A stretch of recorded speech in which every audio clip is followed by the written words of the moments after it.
it's personal between me and you, and I'm going to do you some serious harm, you big stiff idiot. Yeah, so he was in the 10th grade, just in legendary camps. Man, yo, and it's funny because I just thought about that when I started talking to you. That's why I be talking so much, because I don't talk to nobody. Yeah. So when I get to talking, I get to going. But yeah, so it was like right back to back. So that's why I was like, I don't even think I was supposed to pass 10th grade, because the Kodo camp was 3 weeks, and then the duel in Puerto Rico was 2 weeks. So I was like 5 weeks of missed school. But the principal was pretty cool. He was happy that I was doing something positive and productive, you know what I mean? And I would bring back trophies and like let him hold it for like a month or two. So he'd be like, yo, I'll write it off. So he would write it off, and I just would keep going to camps. Shoot, I think but the funnest camp I say hands down that I went to was the Adrian camp. Yeah, the Adrian camps was so fun. You told me when he was in camp, he would literally, so he'd have a set of sparring partners. He beat the hell out of them and literally kick them. Yeah, he would get out the ring. I literally watched him kick motherfuckers out the ring with his foot. Take his foot and kick you out the fucking ring. If he stopped you and you went to the ground, he would hit you and make you get back up, or he would kick you out the fucking ring. And for that camp, when he fought Gavin Reese, I think he stopped everybody in camp. Everybody. That's me. But he stopped everybody. He stopped everybody in camp, and I thought that was crazy. He would go 9-minute rounds. So he would go 27 minutes straight. Damn. Yup. He would go 27 minutes straight. So every 9, somebody swap out, and there would be no stop. So you would just go in the corner. They'd give you 30 seconds. You go sit in the corner. When that 30 seconds is up, you just rotate him walk right to him, and he'd keep going. He was working. You know what I mean? That inspired me. Like I said, it inspired me a lot. I remember my dad, when I came back from that camp, like I had like a horse. Like I had that one-track mind, and I just was going. And my amateur fights got easier, and everything got easier. And I was like, I'm gonna turn pro, because this shit is, you know what I mean? Like I figured it out. Like, and, as long as I stick with them, I should be straight. Yeah. Well, I know with you, man. Like you're at a good age now, 28. I didn't even know this, but like you were signed to Antonio Gates, the tight end. He was in boxing promotion. What was that all about? It's another long story. So at that time, I had a couple people trying to sign me. So I had Mike Tyson Promotions. I don't know if you remember that. Mike Tyson Productions, yeah. Mm-hmm. So you had, I know Albert, because I remember I went down there and I sparred Guzman, Juan Guzman. Guzman, yeah.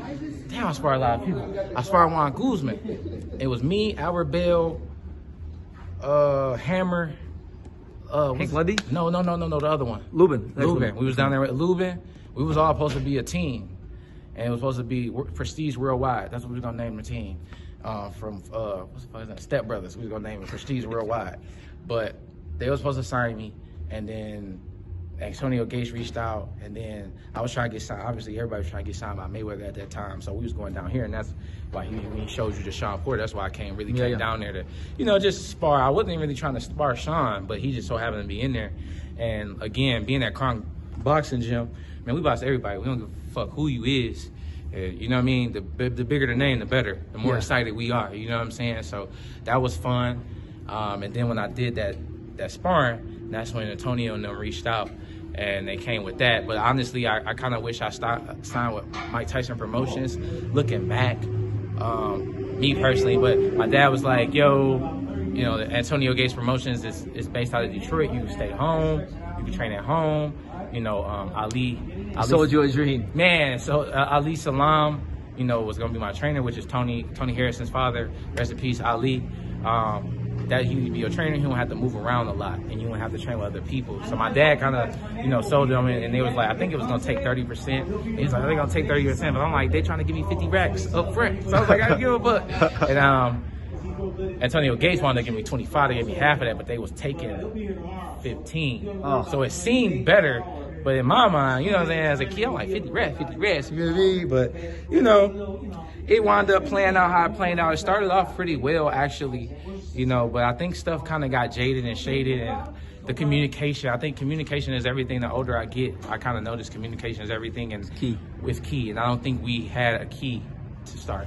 Damn. So, he was still busy. He was still playing football. He appointed me 2 people that didn't know anything about boxing. I think he gave them budgets that I still don't know. Allegedly gave them budgets, and it didn't touch me. Yeah. You know what I'm saying? And then when stuff kind of got down to the nitty gritty, he was kind of saying like he invested $250,000. I'm like, where? I ain't seen it. Maybe they took some money. That's maybe maybe a lot of other stuff happened where it just kind of shifted. So it was cool, and then at the same time it kind of hindered my career a lot because I had to wait for 3 years to come back, and then I had to wait again, and then I had other like mishaps. But you live and you learn, man. You kind of try to go what you're more comfortable with. Antonio Gates is from Detroit. I don't know if you knew that. I didn't know that. He's from Detroit. He ain't from, I think, damn near the same street I was from. So it was like, we was trying, you know what I mean? Like, black, like, you know what I'm saying? Black owner, black everything. We was trying to really keep everything in house.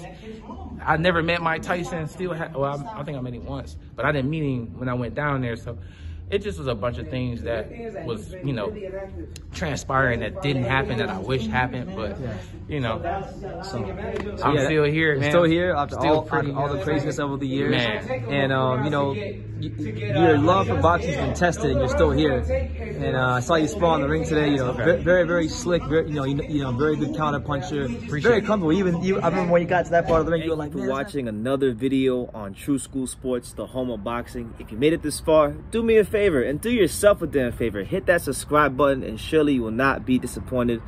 True School Sports bringing you the latest and greatest, the untouchable, boxing content, interviews, news videos, breakdowns, live fight reaction extravaganza. We've got a great community of people here, boxing fans all over the world, from America to the UK to Australia and on and on and on. So join the empire today. Hit that subscribe button. Take care and God.